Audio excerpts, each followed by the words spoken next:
تو یہ ان کی تیسری دفعہ جو ٹرن ابھی آئی ہے، آپ دیکھ لیں 1.5 سال کے بعد انہوں نے کیا کیا پھٹے بازیاں کی آرمی کے ساتھ.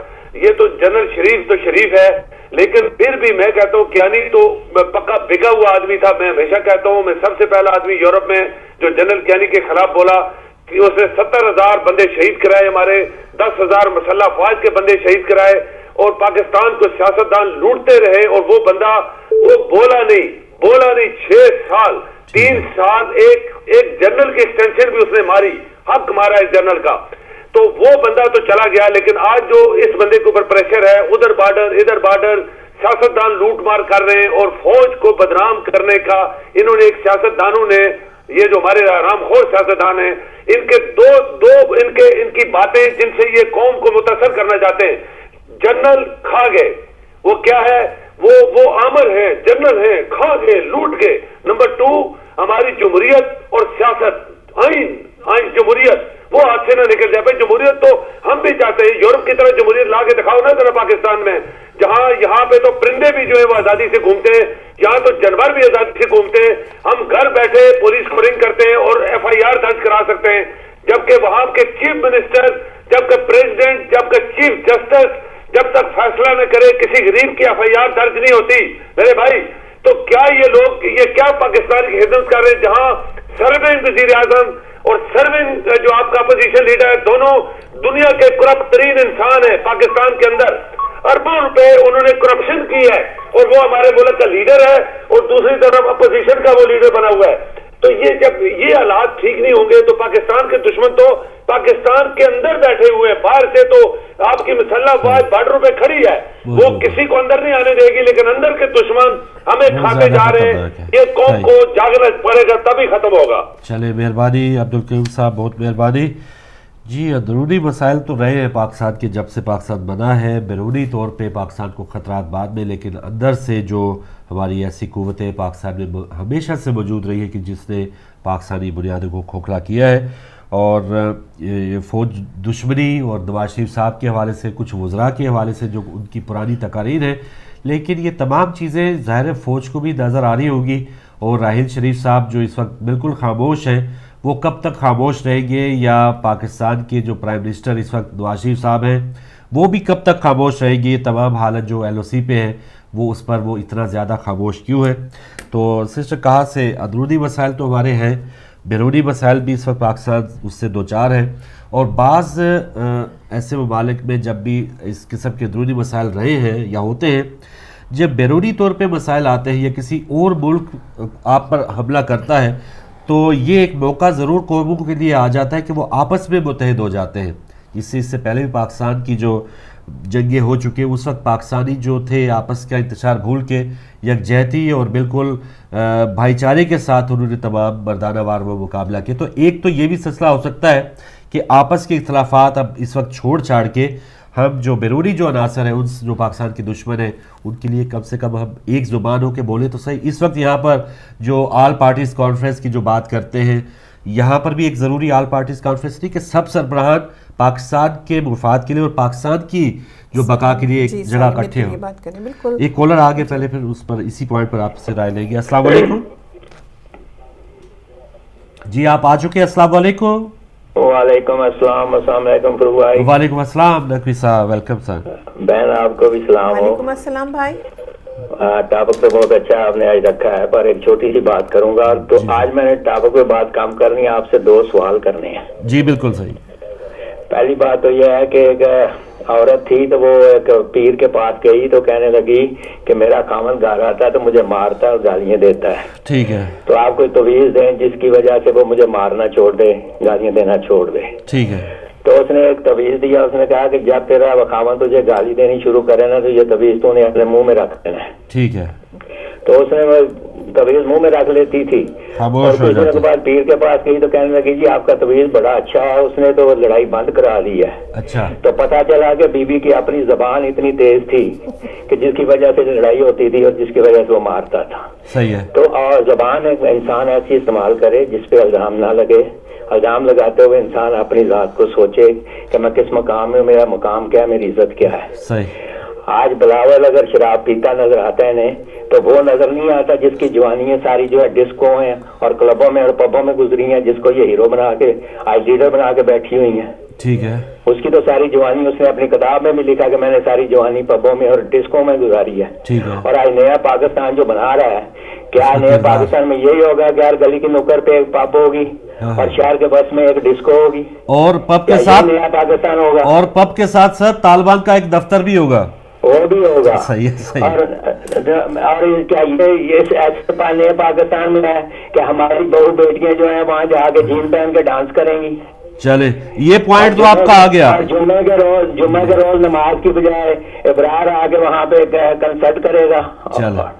چلے یہ تو آپ کا آ گیا. نہیں غصہ چڑھتا ہے اس بات پہ، بات کرتے ہوئے انسان کم از کم یہ تو سوچے کہ میں بات کیا کر رہا ہوں. چلے بہرحال آتا ہے، ان کے درد دل کو میں پسند کرتا ہوں، وہ درد دل رکھتی ہیں، میں ان کی عزت بھی کرتا ہوں، احترام بھی کرتا ہوں، لیکن سوچا کریں بات کم کرنے. اختلاف رائے حسن ہے، وہ اپنی رائے، آپ کی اپنی رائے، دونوں محترم ہیں. نہیں بات کرتے ہوئے سوچتے ہیں نا انسان. آپ نے بھی تردید کر دی ہے اس کی. تو آج میں آپ سے 2 سوال کرتا ہوں. اچھا میرے سوال ابھی رہتے تھے. جی بسم اللہ. اس میں یہ ہے، پہلے تو میں آپ سے یہ سوال کرتا ہوں کہ آپ مجھے یہ بتائیں کہ ابھی تک بڑا زور شور پھیلا ہوا تھا کہ میں نظام بدلنے آ رہا ہوں، میں نے نظام بدلنا ہے، 62 اور 63 کو جو ہے نافذ کرنا ہے. تو 62 63 آئین میں تو یہی آتا نا، جھوٹا نہ ہو، بد کردار نہ ہو، جھوٹ نہ بولے، یہی ہے. تو آپ مجھے یہ بتائیں کہ جب خود انسان اپنی پاک رسول صلی اللہ علیہ وسلم کی حدیثوں کو توڑ مروڑ کے بیان کرے اور آدھی حدیثیں کھا جائے اور مطلب کی بیان کرے کہ اب وہ جھوٹ میں نہیں آتا ہے بالکل. تو 62 63 میں تو وہ خود پہلے نہیں اترتے. اور دوسرے نمبر پہ یہ ہے کہ کیا 62 63 میں کہاں لکھا ہوا ہے کہ آپ جا کے ٹی وی اسٹیشن توڑیں، دوسروں کی املاک کو نقصان پہنچائیں، اسمبلیوں پہ قبضے کریں. اور تیسری بات یہ ہے کہ 62 63 میں دوسرا سوال بہت سخت ہے، اس کا جواب آپ نے دینا ہوگا. تو دوسری بات یہ ہے کہ کیا 62 63 میں کہاں لکھا ہوا ہے کہ آپ معذور ہیں، آپ امام بن کے آپ نماز نہیں پڑھا سکتے، معذور ہیں، اور آپ امام بن کے نماز پڑھائیں عید کی اور پیچھے جو ہے ان کی نمازوں کو غارت کر دیں؟ اچھا کیا یہ آتا ہے 62 63 میں؟ اور چوتھی دوسرا سوال میرا یہ ہے کہ جب نماز پڑھائی گئی تو پیچھے عمران خان جیسے ڈسکو کے پیداوار جو ہیں وہ پیچھے نماز پڑھ لیں تو خیر ہے، اس کا کوئی فرق نہیں پڑتا. لیکن مجھے یہ بتائیں ہمارے جب علماء امامے پہن کے پیچھے کھڑے ہو کے اس کے نماز پڑھ رہے ہیں اور وہ آگے معذور امام کو کھلار کے نماز پڑھ رہے ہیں، تو کیا ہمارے جو علماء جانتے ہیں دین کو اور شریعت کو، کیا انہوں نے یہ خیال نہیں آیا کیا وہ ہماری قوم کی قیادت کرنے کے قابل ہوں گے؟ پہلے وہ ہمارے علماء جو ہے اس کو کلیئر کر کے میں بتائیں اگر جائز ہے معذور امام کے پیچھے نماز پڑھنی تو پھر ہم ان کی بات پہ عمل کرتے ہیں. اگر وہ خود ان کے پیچھے نماز پڑھ کے اپنی نماز غارت کر رہے ہیں تو چھوڑ دیں، اس کی جان کس کے پیچھے پڑے ہوئے ہیں. یہ آپ بھی ڈوبا ہے اور تو آپ لوگوں کو بھی لے ڈوبے گا. اور شیعہ قوم ایسے لیڈروں کو نہیں مانتی اور نہ ایسے لیڈروں کے پیچھے جاتی ہے. ہمارے علماء کم از کم ہمیں کلیئر کر دیں کہ کیا جو نماز عید کی پڑھی گئی ہے کہ معذور امام کے پیچھے جو دوسرے علماء نے فتویٰ دیا ہے کہ اس نے نماز غلط پڑھی ہے اور غلط امامت کرائی ہے اور دوسروں کی نماز بھی غارت کی ہے، تو ہمارے علماء جو پیچھے نماز پڑھ رہے ہیں کیا ان کی نماز ہے؟ کیا انہوں نے شریعت کا علم رکھتے ہوئے یہ بات کی ہے؟ تو کیا کیوں غلط کی ہے؟ اگر صحیح کیا تو اس کا جواب دیں. آپ جواب دیں وہ بھی دیں. تھینک یو جی، مہربانی، شکریہ جی. یہ بالکل صحیح سر. میں ایک ہیڈ لائن ہے یہاں پر، وہ کہ ایوب ہزاروی صاحب ان کا یہ بیان آیا ہے کہ معذور امام کے پیچھے نماز جائز اور سنت سے ثابت ہے. ان کا یہ بیان نے بھی کہا کہ یہ نہیں ہو سکتا. اچھا وہ تو جو کہنے والے جو اپوزیشن میں ہے یا ان کے خلاف ہے وہ تو شاید ان کو کافر ہی قرار دے دے. میں فتویٰ نہیں بھائی دے رہا، میں پوچھ رہا ہوں کہ ہمارے امام ہمیں واضح کر کے بتائیں کہ کیا یہ ٹھیک ہے. اور یہ ایک سر خبر اور بھی ہے کہ حضور صلی اللہ علیہ وسلم میں اخبار کی یہ جو لکھے ہے اس میں خود جو حضور جب بیمار تھے تو اس میں انہوں نے بیٹھ کے نماز پڑھائی تھی.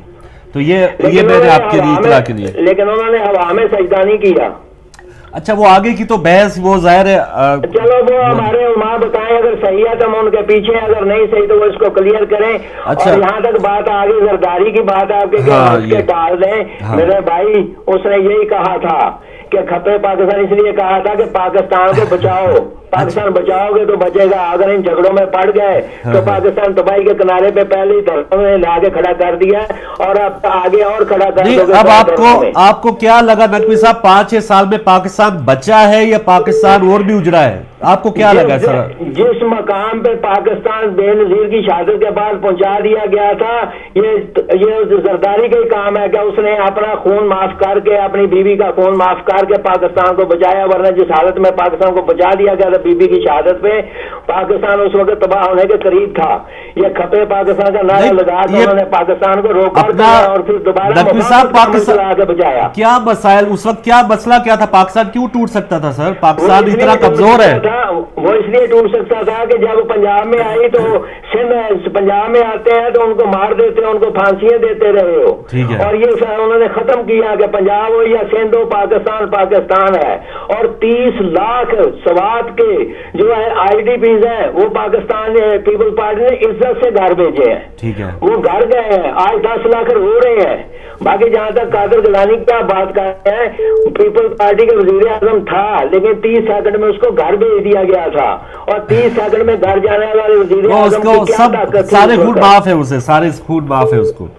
نہیں، کوئی معاف نہیں ہے۔ آپ یہ بتائیں کہ جب پیپل پارٹی کے پاس جرم ہو تو راتوں رات آپ کی ایف آئی آر بھی کٹ جاتی ہے، راتوں رات آپ گرفتار بھی کر لیتے ہیں، جس پہ 3 ایف آئی آر کٹ چکی ہے۔ اتنی آسانی سے نقوی صاحب، اتنی آسانی سے پنجاب حکومت نہیں کاٹ رہی تھی، اور وہ بڑا وہ مظاہرہ ہوا ہے، لاش رکھی گئی ہے، تب کہیں جا کے پھر رہے ہیں، وہ تو ابھی تک پھر رہے ہیں جن پہ 3 ایف آئی آر کٹی ہوئی ہے مائل ٹاؤن کے سانے کی، اور تو آپ ساتھ دیں نا سر، آپ ساتھ ہی نہیں دے رہے، وہ تو باہر پھر رہے ہیں، آپ ان کے ساتھ ہیں اسی لیے تو پھر رہے ہیں۔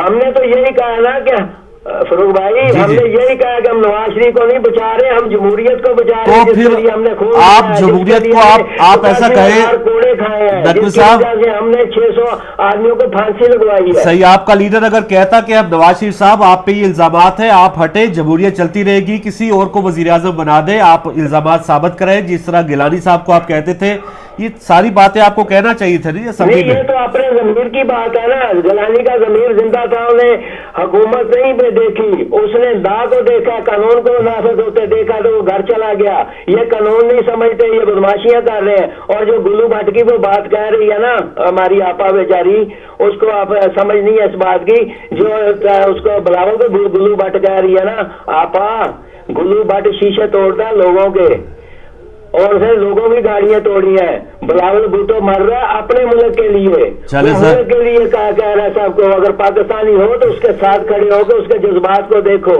وہ اپنی گاڑی اور دوسروں کی گاڑیاں نہیں توڑ رہا، وہ اپنے ملک کو بچانے کے لیے مودی کو کہہ رہا ہے کہ یہ گجرات نہیں پاکستان ہے۔ بات صرف عقل سے پردہ ہٹانے کی ہے، پردہ ہٹ جائے تو آپ کو ساری باتیں یہاں۔ اللہ کرے نقوی صاحب، شکریہ، بہت شکریہ، آپ کی طرح سارے سوچیں پھر تو پردے ہٹ جائیں گے، لیکن سارے آپ سے اختلاف کرتے ہیں اس میں۔ اب دیکھتے ہیں اگلے کالر کیا کہتے ہیں۔ السلام علیکم۔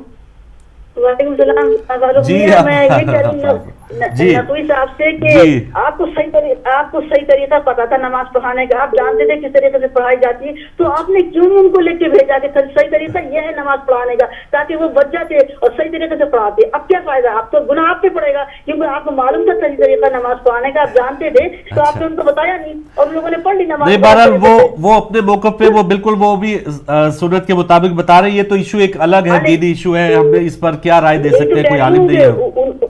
ان کو جس کو بھی صحیح طریقہ پتا تھا بتانا چاہیے، انسان کو بتانا چاہیے کہ بھائی یہ طریقہ ایسا ہے، کس طریقے سے کرو، تاکہ وہ مان لیتے۔ چلے، اور کچھ کہنا چاہے گی؟ اچھا جی ہاں، اور کچھ بھی کہوں گی، میں یہ بھی بتانا چاہتی ہوں کہ بھائی جس طرح سے میں نے کوئی غلط بات نہیں کہی، جس طرح سے بلاول کہہ رہا تھا کہ الطاف حسین جو چیخ کے کہہ رہا تھا الطاف حسین میں تمہارا وہ شر بناؤں گا، یہ جو پولیس میں نہیں بتائے گی تھی، یہ کوئی نارمل انسان تو نہیں کہہ سکتا ایسی بات۔ ایک بڑے انسان، ایک بڑے لیڈر کو اس طریقے سے کر رہا تھا کہ چیخ کے کہہ رہا تھا اس طرح سے کہ میں تمہارا وہ شاید، تو پھر اس لیے میں نے کہا، اور اس کے طریقہ جو تھا وہ بھی اسی طرح کرتا تھا، تو کوئی غلط بات تو نہیں کہی میں نے۔ بالکل صحیح، یہ تو ہر ایک کا ویو ہے، ہر ایک کوئی جو چاہے کہہ کسی کی سکتا ہے، آزادی، ٹھیک ہے، کوئی لگام نہیں لگا سکتا نا۔ بالکل جی، جو کوئی غلط بات کہہ رہا ہے تو اس کو ٹوکا جائے گا ضرور، وہ بچہ ہے، بچے نے ایسی بات کہی الطاف حسین کے لیے تو وہ غلط بات ہے۔ ٹھیک ہے، ٹھیک ہے، بہت شکریہ آپ، بہت شکریہ۔ بہت سے کالرز ہیں، ان سے پہلے بات کر لیں۔ السلام علیکم۔ جی السلام علیکم۔ وعلیکم السلام۔ جی مہربانی محمد یعقوب صاحب۔ آپ کو اور بیٹی کو کے ساتھ سلام عرض کرتا ہوں۔ وعلیکم السلام۔ آپ لوگوں کا جھگڑا سن رہا ہوں کہ جو چھوٹے چھوٹے بچوں کو اپنا لیڈر بنا لے، اس قوم کی کیا عقل ہو سکتی ہے۔ صحیح ہے، بہت افسوس ہے کہ ہمارے ملک میں کلمہ پڑھنے والے لوگ